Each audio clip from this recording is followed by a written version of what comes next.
Dito sa Papa Dudut Stories, ikaw ay hindi nag-iisa.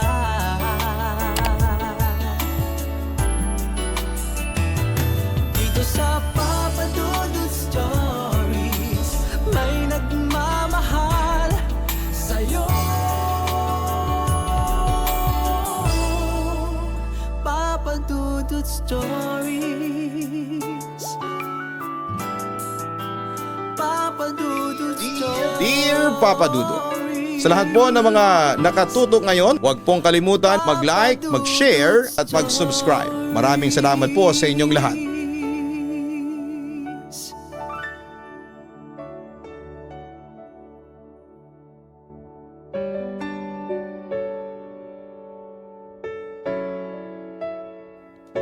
Dear Papa Dudut, matagal na rin po akong tagapakinig ng kwento mo at ng mga payo mo. Palagi kong naririnig ang mga kwento mo sa online, sa YouTube at maging sa Spotify. At alam mo Papa Dudut, may paraan ka talagang nakakausap ang puso ng mga nakikinig sa iyo. Ako po si Jenny at gusto kong ikwento sa iyo ang isang parte ng buhay ko na hindi ko malilimutan. Isang karanasan noong bata pa ako na hanggang ngayon kapag naaalala ko ay ramdam ko pa rin ang kakaibang pakiramdam na yon. Sa ngayon ay nagtatrabaho ako sa isang opisina sa lungsod. Pero noong 8 taong gulang pa lamang ako noong lumipat ang pamilya namin sa isang bahay sa gilid ng gubat.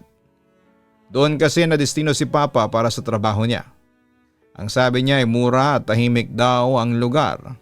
Kaya ayos na rin para sa pamilya namin. Naalala ko pa na habang nag-uusap sila sa sala tungkol sa bagong bahay, nakikinig kami ng mga kapatid ko at sabay-sabay naming naisip na wow, malaki yung bakuran.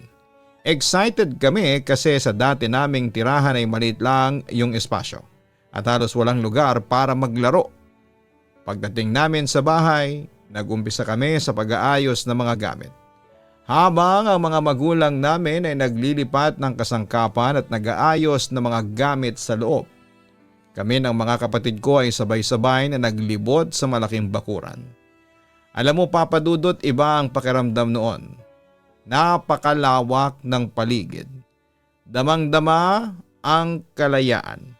Pero may kakaibang katahimikan na nararamdaman namin noon. Hindi namin masabi kung ano yon. Pero hindi tulad ng tahimik na lugar na komportable. May kakaibang pakiramdam na parang may nanonood sa amin. Habang nililibot namin ang bakuran, napansin namin na ayaw lumapit na mga aso sa gilid ng gubat. May 3 aso kasi kami noon at sanay silang makipaglaro sa amin.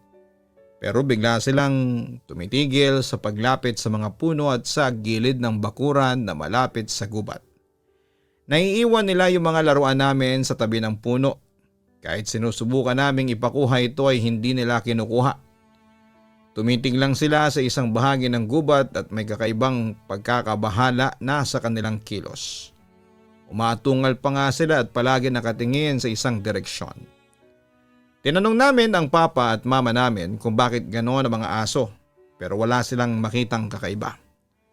Walang tao, walang hayop na lumalabas sa gubat. Pero ramdam namin ang kaba. Kahit kami ng mga kapatid ko ay natigilan at medyo kinakabahan. Hindi pa rin namin maintindihan kung bakit gano'n ang kilos ng mga aso namin. Habang naglalaro kami sa bakuran, napansin ko rin na kahit simpleng tunog lang, parang mas malakas ito sa katahimikan. Ang bawat hampas ng bola o tawa namin ay may kasamang pakiramdam na may nakamasid sa amin. Ang mga kapatid ko rin ay napapansin yon.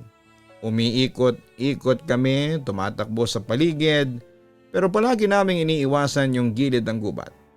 Napakalaki ng bakuran, pero may bahaging hindi namin natutuklasan. At kahit na anong pilit naming lapitan ay parang may limitasyon kami sa paglapit doon, Papa Dudut. Isang hapon habang naglilibot kami sa paligid, may naramdaman kaming kakaibang kilabot.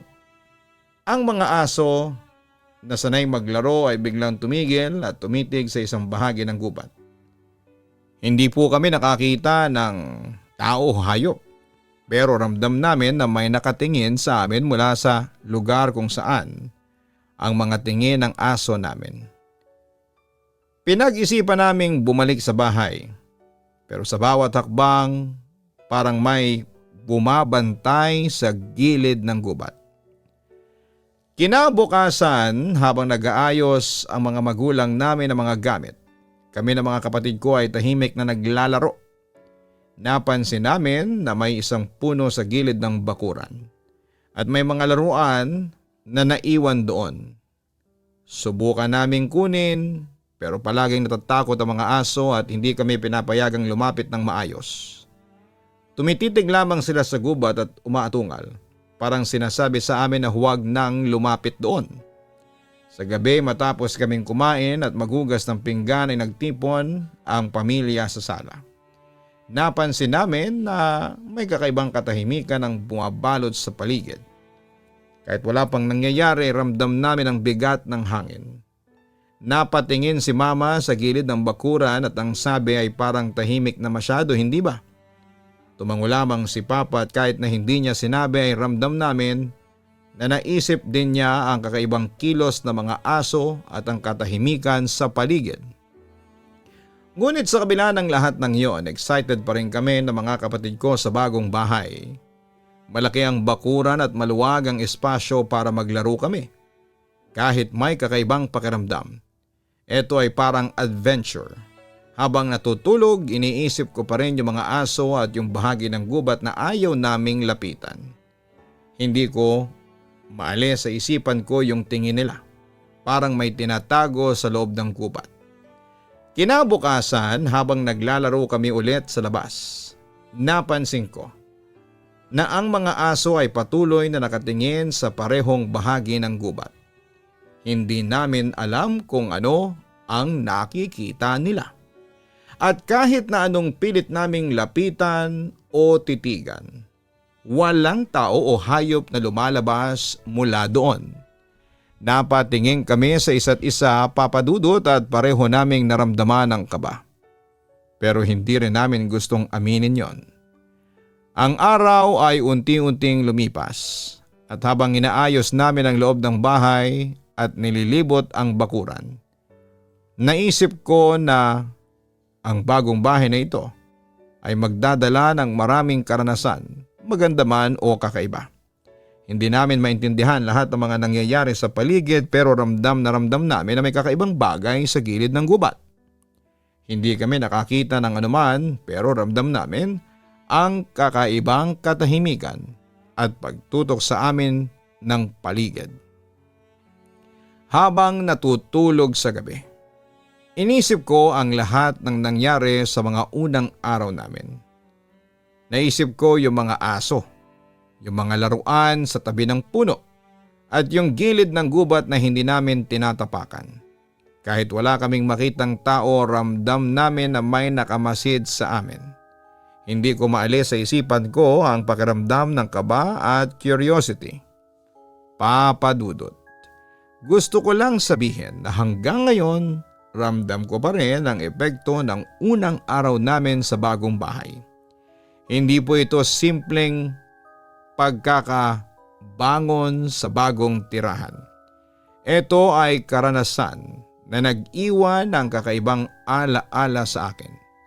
Ang mga aso, ang katahimikan at ang gilid ng gubat ay hindi ko makakalimutan at hanggang ngayon, kapag naaalala ko yon ay ramdam ko pa rin yung halo ng excitement at kaba na nararamdaman ko noon. Papa Dudut, pagkatapos ng unang araw namin sa bagong bahay ay ramdam ko na agad ang kakaibang nangyari sa paligid. Sa umpisa ay iniisip ko na siguro ay normal lang ang katahimikan, pero hindi yon ang kaso. Isang gabi, habang naglalaro kami ng mga kapatid ko sa bakuran bago matulog, may narinig kaming tunog ng yapak at parang may nababaling sanga sa gilid ng gubat. Tumigil kami sa laro at sabay-sabay na nakinig. Paulit-ulit kaming tumingin sa gilid ng bakuran. Nagtatanong kung may tao ba doon, pero wala ni isang sagot ang dumating. Nagulat kami at medyo kinakabahan. Sabi ng papa at mama namin ay huwag na kayong lumapit doon sa gilid ng gubat. Huwag nyo silang sundan o tignan. Kaya kahit curious kami ay iniwasan namin ang parte ng bakuran na yon. Pero ramdam ko, parang may tumitingin sa amin. At kahit na sinusubukan kong kalimutan ay hindi ko maalis sa isipan ko yung tunog na narinig namin, Papa Dudut. Kinabukasan habang naglalaro sa likod, nakasilip mula sa bintana ang kapatid ko at napansin niya yung isang anino sa gilid ng bakuran. Hindi niya alam kung ano yon, pero kitang-kita sa kanya ang takot. Tinawag niya ang papa namin ng mabilis at medyo nanginginig sa takot. Lumabas ang papa para tignan at dahan-dahan niyang inilarawan ang buong bakuran gamit ang flashlight. Nilapitan niya yung gilid ng bakuran pero wala silang nadatnan. Wala ni isang tao o hayop na makikita. Pagkatapos noon ay bumalik kami sa loob ng bahay. Akala namin ay tapos na, pero biglang may kumakatok sa likod ng pinto. Tumigil kami sa ginagawa namin at nagulat. Tinignan namin ang pintuan at sumilip sa labas pero walang tao. Ang pintuan ay nakasarado. Walang bakas na may dumadaan o nakatambay sa labas. Hindi ko maintindihan hanggang ngayon kung paano yon nangyari, pero ramdam namin na may kakaibang nangyayari. Ang mga sumunod na gabi ay halos pareho lang. Paulit-ulit naming naririnig ang mga yapak, nababaling sanga at ang mga kumakatok sa likod ng pinto kahit na walang tao. Halos araw-araw may ganitong insidente at habang tumatagal ay unti-unting napapansin namin na kahit simpleng gawain sa loob ng bahay ay hindi na kasing normal gaya ng dati. Nakakaramdam kami ng kaba kahit sa simpleng paglipat ng mesa o pagpunta sa kusina, Papa Dudut. Isang gabi habang nag-aayos kami ng mga gamit sa loob ay may tunog ulit ng yapak sa gilid ng bakuran. Tumigil kami sa ginagawa namin at sabay na tumingin. Tinawag namin ang papa at mama at muli nilang pinaalala sa amin na huwag kaming lalapit doon.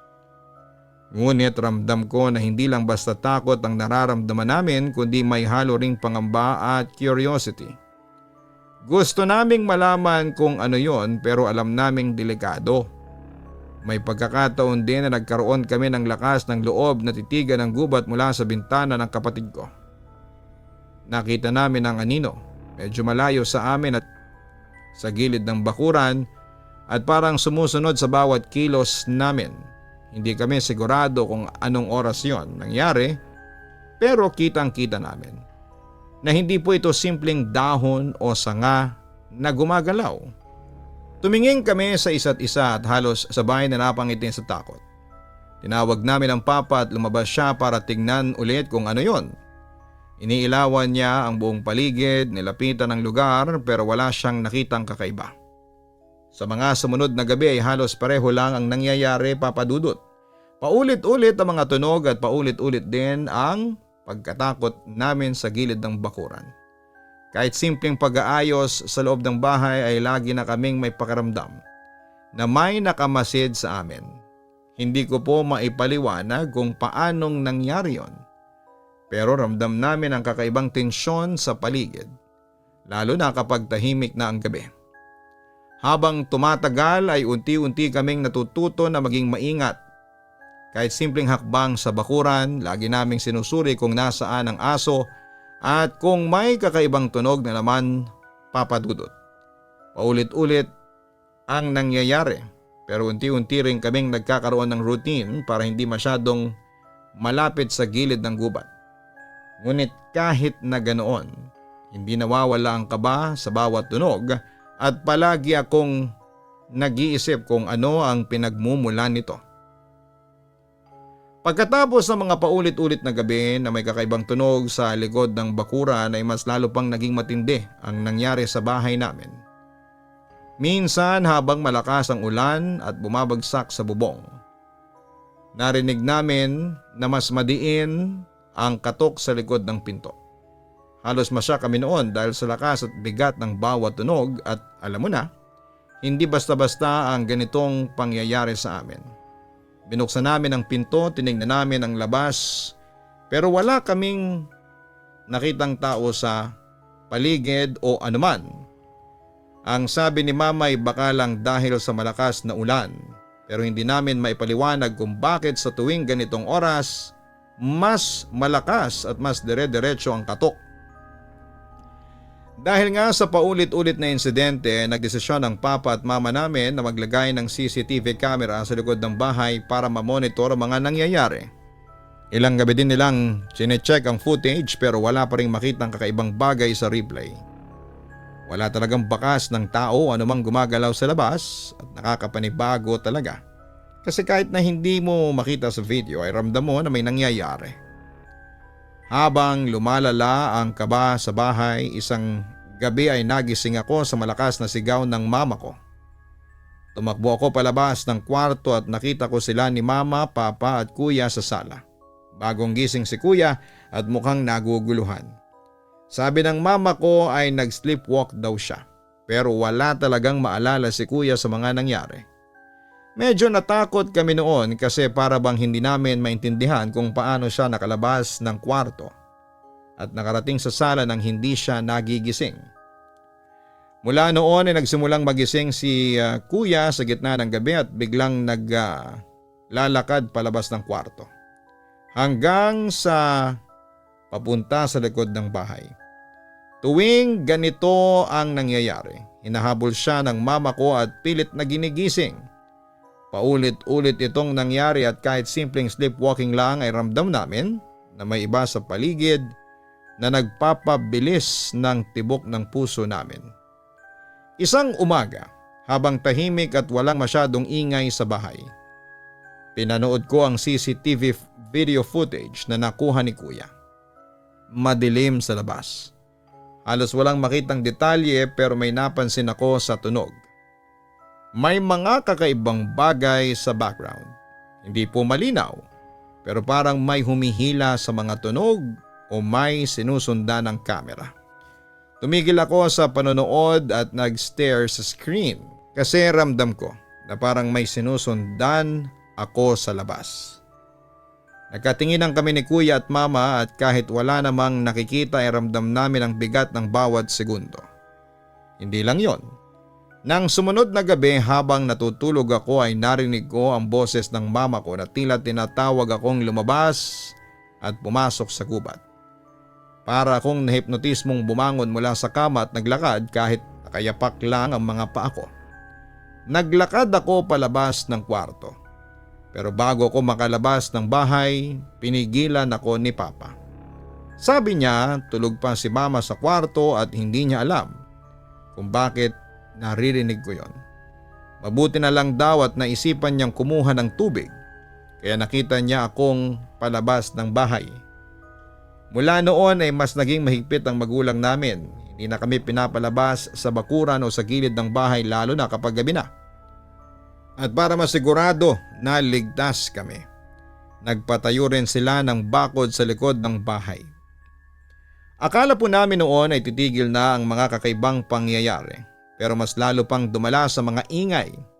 Minsan habang nakahiga kami sa sala ay naririnig namin ang mga tunog sa labas. Hindi malinaw pero ramdam namin na may galaw at may kaakibat na tunog. Paulit-ulit itong nangyayari at kahit na may bakod na sa likod bahay ay hindi pa rin humihinto ang kakaibang mga tunog, Papa Dudut. Hindi lang po yun. Minsan habang tahimik ang gabi ay may narinig akong kakaibang tinig mula sa labas. Para bang tinatawag ako at pinapahiwatig na lumabas. Gusto ko mang sumunod. Pinigilan ako ni Papa at sinabi niyang huwag lumabas at manatili sa loob. Ipinaliwanag niya sa akin ang mga nangyari sa mga nakarang gabi at ramdam ko kung paanong nag-alala ang magulang namin sa amin. Mula noon ay mas naging mahigpit ang rules sa bahay at kahit araw ay hindi na kami pinapupunta sa gilid o likod ng bahay. Sa kabila ng bakod at mahigpit na rules, mas lalo lang dumalas sa mga ingay. Parang sinisiguro ng paligid na kahit na hindi na kami makalabas ay hindi namin malilimutan ang mga nangyayari.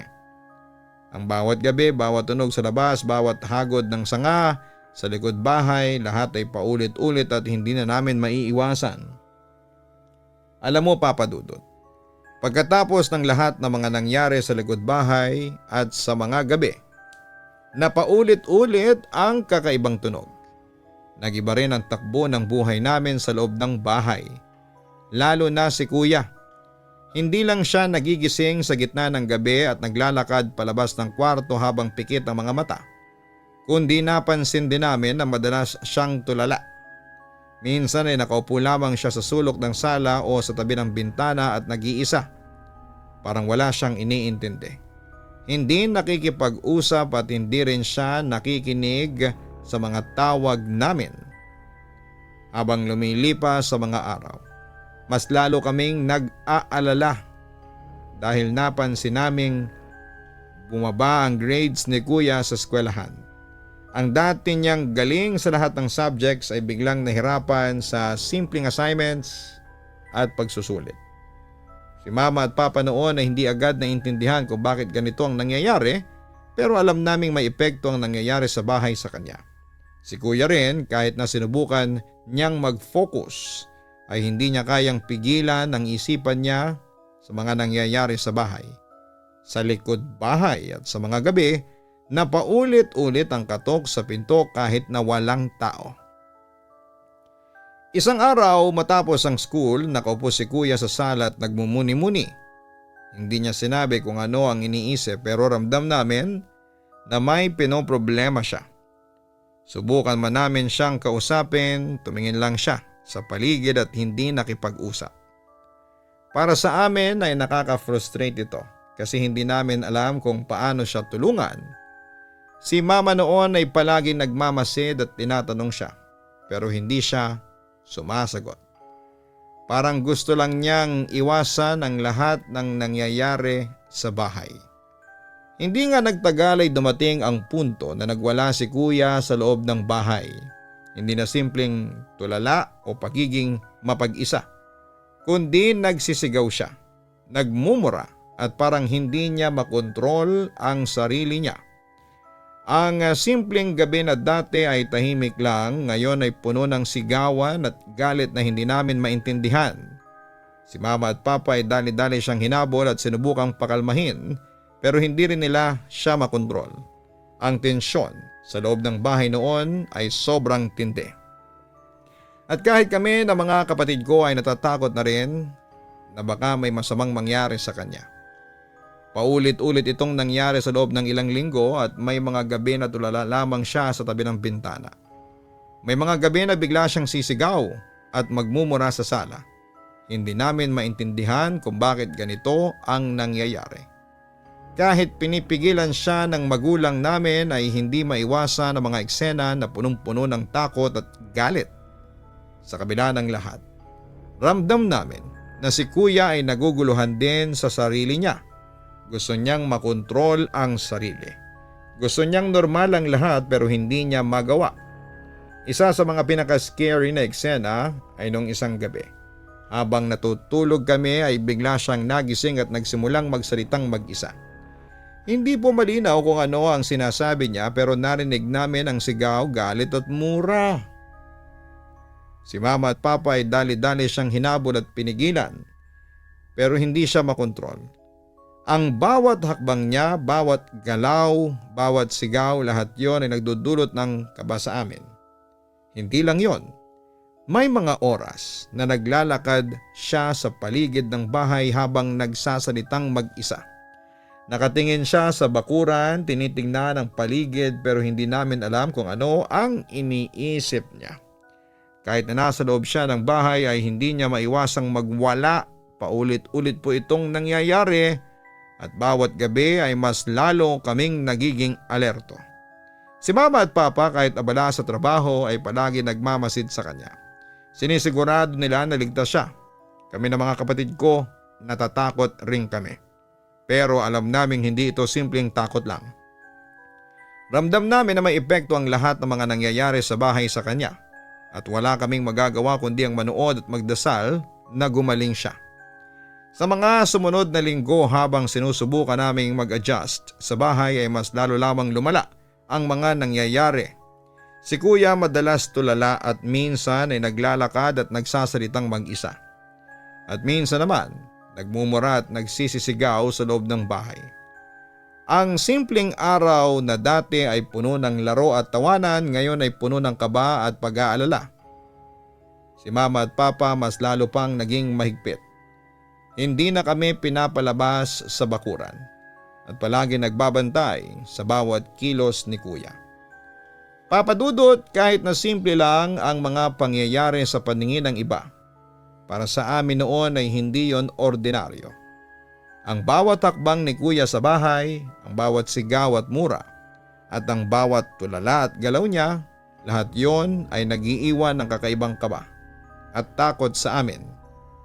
Kahit na pinigilan kami ng magulang namin at ginawa ang lahat para maging ligtas, ramdam namin na hindi titigil ang nangyayari sa kanya. At yon ang bahagi ng buhay namin noon na hindi ko makakalimutan. Alam mo, pagkatapos ng mga sunod-sunod na gabi ng kaba at takot sa bahay ay naabot na rin ang magulang namin ang punto na hindi na nila alam kung paanong haharapin ang lahat ng mga nangyayari. Hindi na po simpleng tunog sa likod bahay o simpleng galaw ni Kuya sa gabi. Mas lalo na itong lumala. At ramdam namin na kailangan naming gumawa ng hakbang. Isang araw ay nagpasya sila ni Mama at Papa na tumawag ng albularyo. Sabi nila kailangan daw na may mas nakakaintindi sa ganitong sitwasyon at makakatulong sa amin para maayos ang mga nangyayari.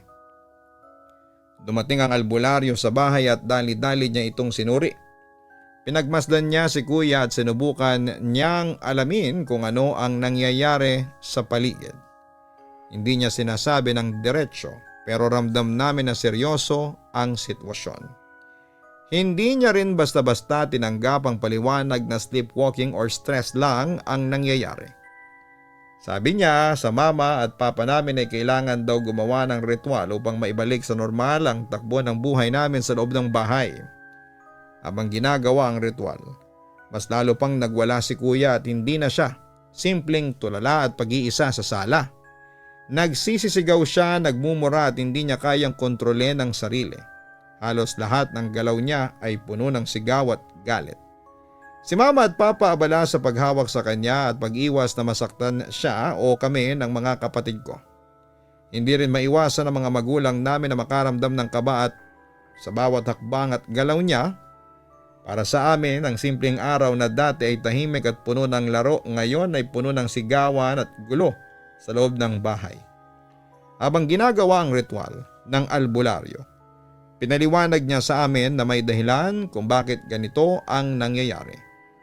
Ang sabi niya ay may espiritu o engkanto na nakatuto kay Kuya at gusto siyang makuha. Hindi niya sinabing delikado sa amin, pero pinayuhan niya ang mga magulang namin na magdesisyon ng maaga kung gusto nilang manatili sa bahay o lumipat. Sabi niya ay mas mabuti kung aalis kami sa bahay para maging ligtas kami. Hindi naging madali ang desisyon para sa magulang namin, Papa Dudut. Mahal nila ang bahay at sanay na rin kami doon. Pero ramdam nilang kailangan nilang ilayo kami sa panganib. Si Papa at Mama nag-usap ng matagal at sa huli napagdesisyonan nilang lumipat na lamang ng bahay. Ang desisyon nila noon ay base sa pangangalaga sa amin at sa safety ni Kuya. Para sa amin, kahit gusto naming manatili sa bakuran at sa gilid ng bahay, alam namin na tama ang desisyon. Nang lumipat kami ng bagong bahay, ramdam namin agad ang pagbabago. Hindi na kami nakakaranas ng mga kakaibang tunog, hagod ng sanga o katok sa pinto. Naging tahimik muli ang buhay namin. Para bang ang bawat gabi ay muling naging normal na lang. Si kuya ay unti-unti rin bumalik sa dati niyang gawi. Hindi na siya tulala at naglalakad sa gabi nang hindi alam ang ginagawa niya. Unti-unti niyang naibalik ang focus sa school at sa araw-araw na mga gawain. Habang nag-a-adjust kami sa bagong bahay ay unti-unti rin kaming nakaramdam ng relief, Papa Dudut. Mas simple na ang buhay. Mas tahimik. At mas maayos ang daloy ng bawat araw.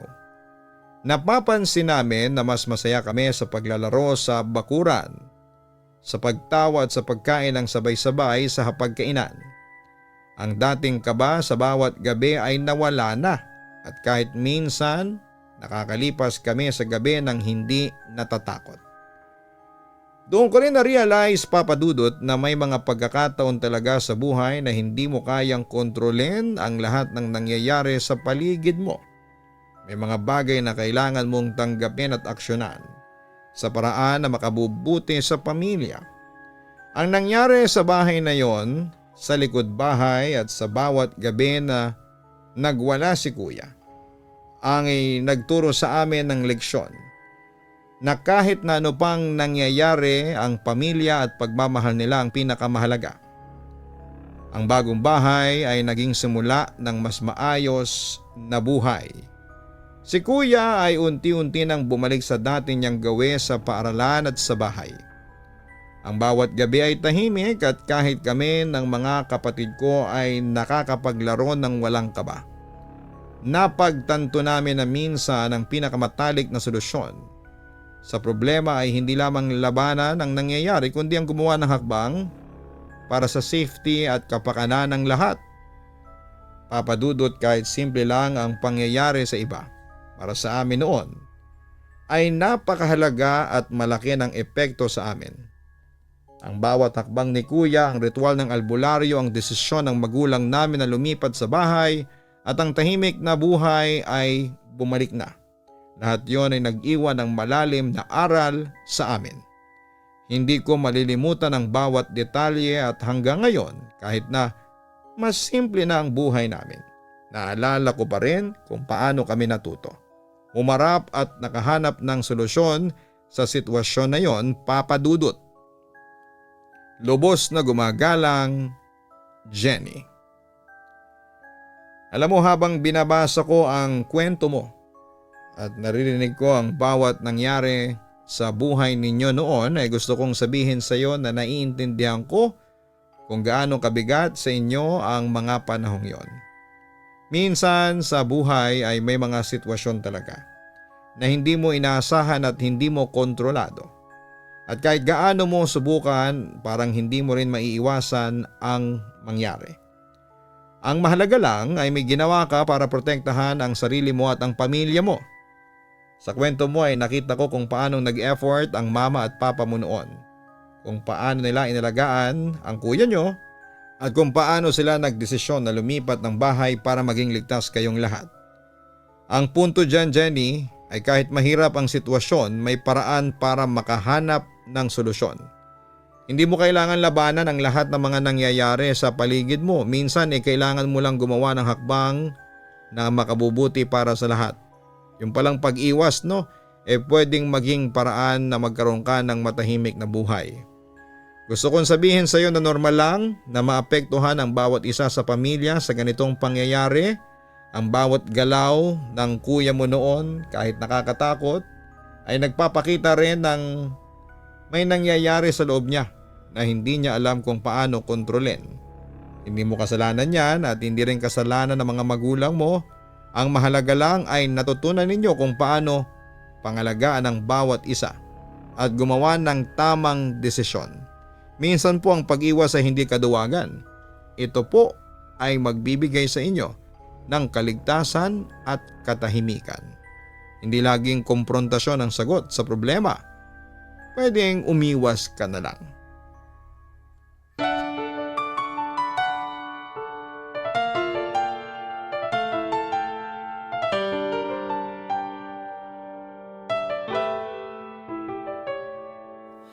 Ang buhay ay mahiwaga, laging may lungkot at saya. Sa Papa Dudut Stories, laging may karamay ka.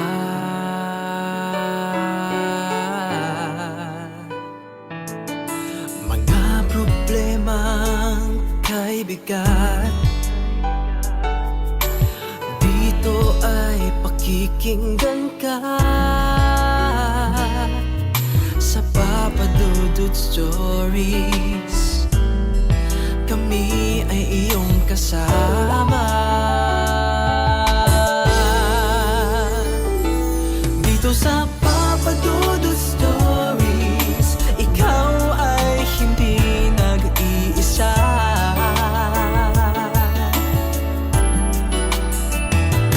Dito sa Papa Dudut Stories, may nagmamahal sa'yo. Papa Dudut Stories, Papa Dudut Stories, Papa Dudut Stories.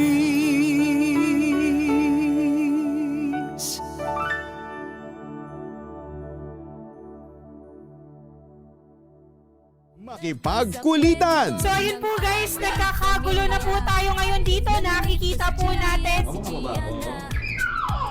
Hi everyone! So ayun na po, may mga bisita po kami. Andito po ngayon. Makipagtawanan.